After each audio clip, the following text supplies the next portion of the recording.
ময়ূর রূপে বলে 500 বছর গাছে এসেছিল। এই বেনজির হক চিশতির ওয়াজ পিশাব ধুতি ভাইরা হালামো একবারে। কারণ তোমার কথার ভিতরে উগ্রতা, তোমার চেহারার মধ্যে পশুত্বের ভাব নাকি, তোমার মধ্যে তো বুঝা গেছে তোমার ভিতরে কি নাড়াচাড়ি করতেছে। বাউলেরা কইছে আমানত হইল বীর্য, বীর্য আমানত। আমি যাবের কইছি আল্লাহর দেওয়া আমানত হইল তোমার স্বাধীন ইচ্ছা শক্তি। আপনি কাজে জাবির সাহেব যে বললেন যে আমানত নিজের ইচ্ছা শক্তি, আরে বড়া আমানত চিনো নাই, আমানত নিজের ইচ্ছা শক্তি না। আমানত আগে বুঝা নাও বাবা জাহাঙ্গীর কি আমানত আপনি ইচ্ছা শক্তি বুঝাইছে? যদি বুঝায় থাকে বাবা জাহাঙ্গীর ভুল করছে। প্রিয় ভিউয়ার্স, আসসালামু আলাইকুম। অনেকদিন যাবত আমার ইউটিউবে আসা হয় না, যাই হোক আজ আসলাম একটা ভিডিও নিয়ে। বাবা জাহাঙ্গীরের শিষ্য কাজী জাবের এবং বেনজির আহমেদ চিশতির বাক প্রতিদ্বন্দ্বীর একটা ভিডিও নিয়ে। যাই হোক দেখি কাজী জাবের কি বলেন। হক চিশতি সাহেব সেই দিন কইতেছে আমি রুহের ভাগ করলে আমি নফসের ভাগ করছি। নফসের ভাগ করছেন, নফসের ভাগ করছেন।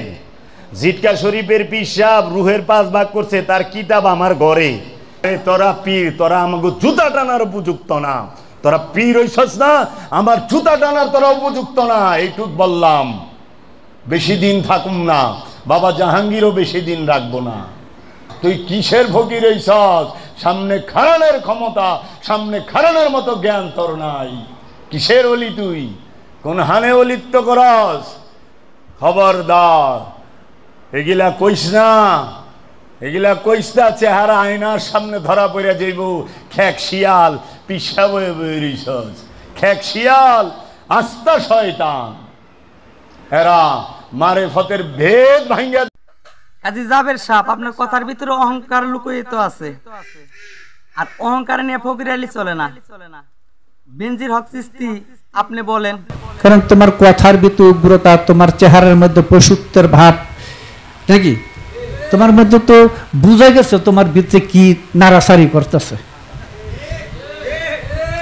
হ্যাঁ, ও তুমি কি হয়ে গেছো? তুমি কিচ্ছু হো না, আস্তে একটা বলদ হইছো, মূর্খ হইছো। নকশবন্দ মুজাদ্দিদ হিজরা তরিকা, এটা হলো 24 দ্বারার তালিম, এটা হলো জাতে মুজাররতের তালিম, অদৃশ্য উপাস্যের উপাসক। কথাটা বুঝো, এটা হলো একিনের দরজা প্রথম। সে অদৃশ্য কিভাবে দৃশ্য হয়, কিভাবে একটা একটা করে সে দৃশ্য জগতে আসে, এটা জানতে গেলে জাতের তালিম শিখতে হবে, মাওলা আলীর তালিম শিখতে হবে। আর নেই তো বজ্জাত হইতে দাঁড় দূর করে কতদিন শিখবা। হয় তুমি চিস্তার কোন কামেল মুর্শিদের কাছে বায়াত হয়ে যাও, তোমার শিখবা। আর তে আপনি দরজা দেবে, তাহলে তোমার শিখাইব না। এটা তুমি মানতেও পারো, নাও মানতে পারো। মহানবীরে ময়ূর বানায়া গাছে রাখো বেয়াদব। এই ময়ূর হইল পাখি, জানোয়ার।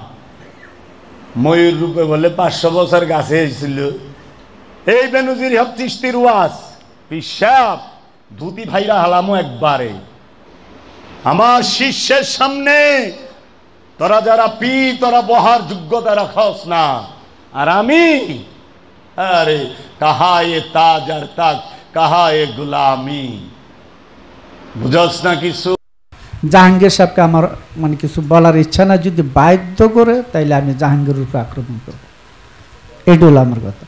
আমার তো এই সমস্ত বেয়াদব যার জবাব আমার বক্তব্য নাতিহুতিরে আছে। রু নিক্ষেপ হয়, রু নাজিল হয়। রুহ সে সৃষ্টি নয়, কোরআনে বইলা দিছে। কাজী জাবের সাহেব কথাটা বুঝা বলছেন কিংবা না বুঝা বলছেন জানি না, কিন্তু কথাটা সত্য, রূহ সৃষ্টি না হয়ে গেছেন। কিন্তু আপনারা কইলে মানুষকে বিপথে লয়ে গেছেন। রুহের কোনো ভাগ হয় না, রু স্বয়ং আল্লাহ নিজে।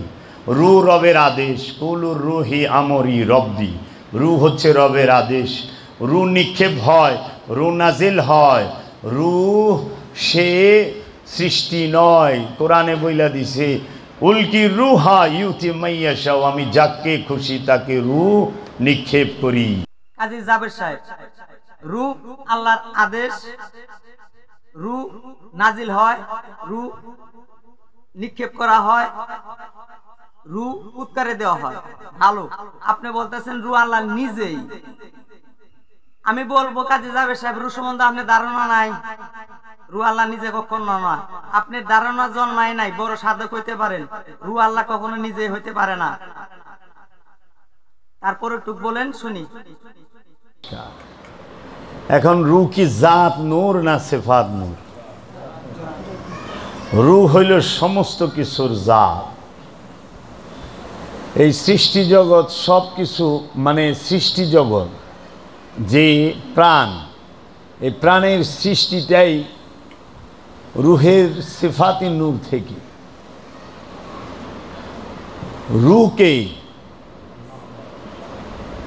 সৃষ্টি ধারণ করতে পারে না। বাহ, চমৎকার। রুকে সৃষ্টি ধারণ করতে পারে না, সুন্দর।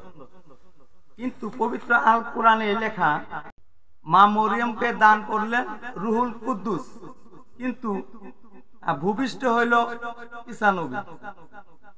মা মরিয়ম হয়তো সাধক, বড় সাধক বলতে পারেন, যে যেভাবে চিন্তাধারা করেন সমস্যা নাই, কিন্তু তার দেহ বডিটা কিন্তু আপাত শাক বাদ দিয়েই তৈরি। তাহলে সৃষ্টির ভিতরে কিন্তু রুহুল কুদ্দুস ধারণ করছিল, সৃষ্টির ভিতরে কিন্তু এই রুহুল কুদ্দুস প্রবেশ করেছিল। বাবা জাবের পরে একটু বলেন। এ আমানত কি করবে? এই মানবীয় ইন্দ্রিয়ের যে গতি, বিচিত্র গতি প্রবাহ, এই সমস্ত ইন্দ্রিয়কে কি করবে? ফানা করবে। কার কাছে? মুর্শিদের কাছে। এই মুরাকাবার ভেদ বইলা দিলাম রে, মুরাকাবার ভেদ বইলা দিলাম। তোরা হন পীরগিরি করে খাইস। আমি পীর পয়দা করি, আমি পীর পয়দা করি, আমি এইটুক কইলাম, আমি পীর পয়দা করি।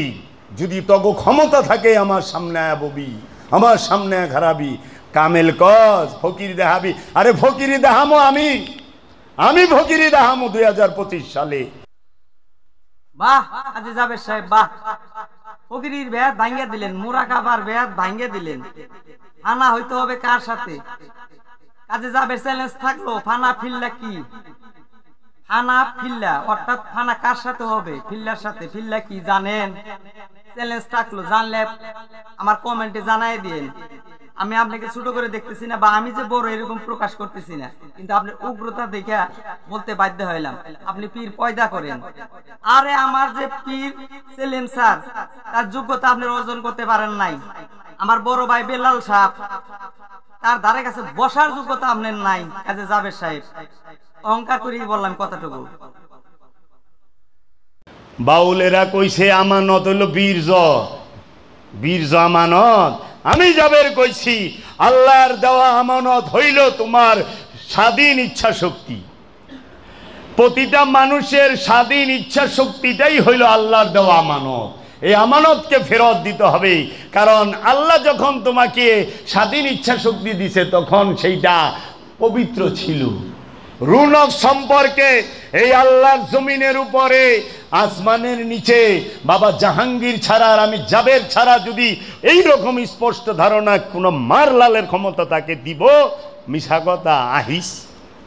ওপেন চ্যালেঞ্জ কইলাম, নাই আমাগো কাছে খবর আছে তোর ভান্ডে কি আছে, আমার কাছে খবর আছে। লেগে যেহেনে যাই পিসাব খারায় জায়গা। ভালোই তো বুঝছেন কাজী জাবের সাহেব, বাউলরা যা বলছে 100% মিথ্যা বলছে, সেটা আমানত নয়। আর আপনি যা বললেন স্বাধীন ইচ্ছা শক্তি আমানত, এটা তো আরো ভুল। কেননা স্বাধীন ইচ্ছা শক্তি কোনোদিন আমানত না। আমানত সম্বন্ধে জ্ঞান আপনার নাই। কাজী জাবের সাহেব চ্যালেঞ্জ করে বললাম, আমানত সম্বন্ধে জ্ঞান আপনার নাই। আর বাউলরা যেটা বলছে ওটা তার আরো নাই, ওরা নিকৃষ্ট। যাই হোক, আমানত কি সেটা জানতে হইলে আপনার উত্তরবঙ্গে আসতে হবে। উত্তরবঙ্গে কিতাব নাজিল হয়, উত্তরবঙ্গে কিতাব নাজিল হয়। আপনি উত্তরবঙ্গ ছাড়া ওই জায়গায় বসে আমানত কি বুঝতে পারবেন না, ফকির আলীও বুঝতে পারবেন না। যাই হোক, আমি আপনার মতো উগ্রতা করে বলতেছি, কেননা আপনি যে উগ্রতার ভিতরে দেখাইছেন এটা মোটেই ঠিক করেন নাই। যে জায়গায় আপনি আমানতই বোঝেন নাই মিয়া, আপনি আইছেন বেনজির হক চিশতির বল ধরতে। আমি বেনজির হক চিশতির কিন্তু প্রশংসা করতেছি না, আপনার যে নিন্দা করতেছি তাও না, কিন্তু আপনার উগ্রতা দেখা ফকির আলী থাকে না, তাই ভিডিও করতে বাধ্য হইলাম। আমি ভিডিও করি না বহুদিন হইল, ভিডিও করি না করবো না, কারণ এটা তো আমার ব্যবসা করে খাইতে হবে না। আমি রাজমিস্ত্রি কাজ করে খাই, ভালোই চলি।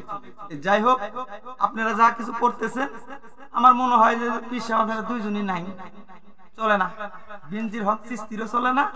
আপনি কাজে জাবির সাহেব যে বললেন যে আমানত নিজের ইচ্ছা শক্তি, আরে বড়া আমানত চিনো নাই, আমানত নিজের ইচ্ছা শক্তি না। আমানত আগে বুঝা নাও। বাবা জাহাঙ্গীর কি আমানত আপনি ইচ্ছা শক্তি বুঝাইছে?